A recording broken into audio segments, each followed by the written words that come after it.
I had I had an uncle who had a stammer, and guy was a really nice guy. This guy, Uncle Joey, he had a stammer. It wasn't like it was an unusual stammer because it was. I'll tell you why it was an unusual stammer. Like when he would talk, his voice would kind of like shake like a stammer, and he'd struggle to get words out, old Dublin man with a Dublin accent you don't hear anymore, it was kind of like he would go Martin, I'll be over to you to tomorrow, tomorrow I'll be over to you, right? Unusual accent. And why he stammered is he was left-handed. I'm left-handed, okay? In America, they call it southpaw. In Ireland, they call left-handers catogues.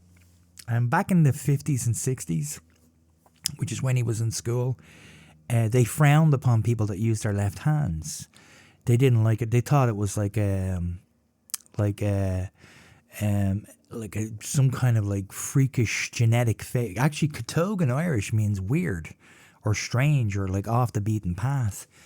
And that's why they call them left-handers catogues, because left-handers are kind of unusual. There's not a lot of left-handers, So the nuns would make him write with his right hand, and he couldn't do it, So they, God forgive me, and I hate to say this, they'd beat him. Like they would beat him, like they hit him with rulers if he didn't write with his right hand, and that's what caused his stammer, because he wasn't born with a stammer. So he would like, it's very sad. Like, I'm not making fun of people with stammers. My brother has a stammer, and it's a horrible thing. It really is a horrible thing. I used to see the kids from schools that teach you how not to stammer stand out in the middle of the street, and they'd be like reading and doing public reading, and crowds would gather around. And they'd cheer them, man, because to overcome that, it's a fantastic thing. But my uncle, I digress. One day he came to visit my mom, and he was my mom's name was Maureen, and I was in the other room and I heard this story, right? He said, Maureen, Shaky. And my mom was like, oh, I love Shaky, I love him. How is he?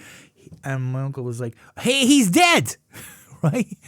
And I was like, I was in the other room and I was like, and he was like, yeah, he died. My mom's like, no, not Shaky. Apparently they knew this guy for years, No, not Shaky. Oh, no. Yeah, he died, right? He died. And my uncle was an electrician. My Uncle Joey was an electrician. And apparently this Shaky guy worked with him, okay? And my mom's like, what happened, Joey? And he said, well, Marty, we were on a job together. They were electricians together, right? And there was a new boss, and he got Shaky to work on the breaker box. You know the breaker box in the house? It's where all the electrical systems like flow from. When electricity comes in, it's changed, the voltage is changed down, and it's delivered, and it's where all electricity systems run from. They're working in an office building, big office building. There was a huge breaker box. And he said, we never let Shaky go near the breaker box.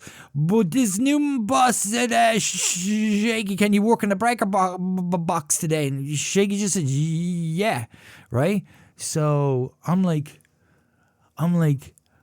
my interest is piqued. I'm like, right? And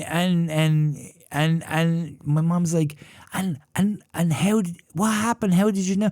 Well, this is my uncle said, we're all standing there, and then suddenly all the lights went out and we heard a scream, ah! Right? And all the power went out. Shaky was dead. I swear to God, this is a true story. So I was like, what am I listening to? So I went back and I said, hey, how are you, Uncle Joey? And he said, Dave, how are you? How are you, son? How are you, son?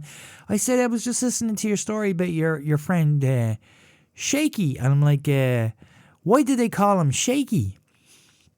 And he said, Well, he was about to explain, and my mom jumped in. And my mom goes, everybody in their neighborhood knew Shaky, right? Oh, they knew him. They knew him, right? This is what my mom said. He worked before he became an electrician because he worked with the county council, which is like the local state government, for about 20 years, and he was their pneumatic drill guy. He would drill up pavement and then the guys would come in and repave it. But he was the guy that broke up the pavement or broke up anything that needed to be broken up with a pneumatic drill. And my Uncle Joey's, yeah, that's right. And my mom's like, and he did that from like 6 in the morning to like 8 o'clock at night. 6 days a week for 20 years, right? And I'm like listening to this and it sounds like an episode of fucking Twin Peaks, right? And I'm going, yeah. And she was going, yeah. Well, anyway, they had to fire him because it got too bad, right? And I'm like, you know that moment where you think, I'm going to go down a fucking rabbit hole here, right? I'm really going to go down a rabbit hole.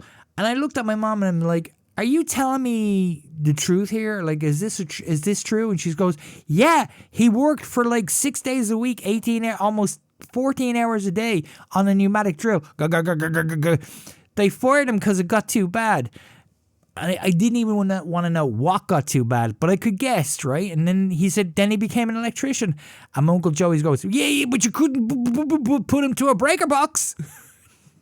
No, that's crazy. Who would do that, right? And I'm like,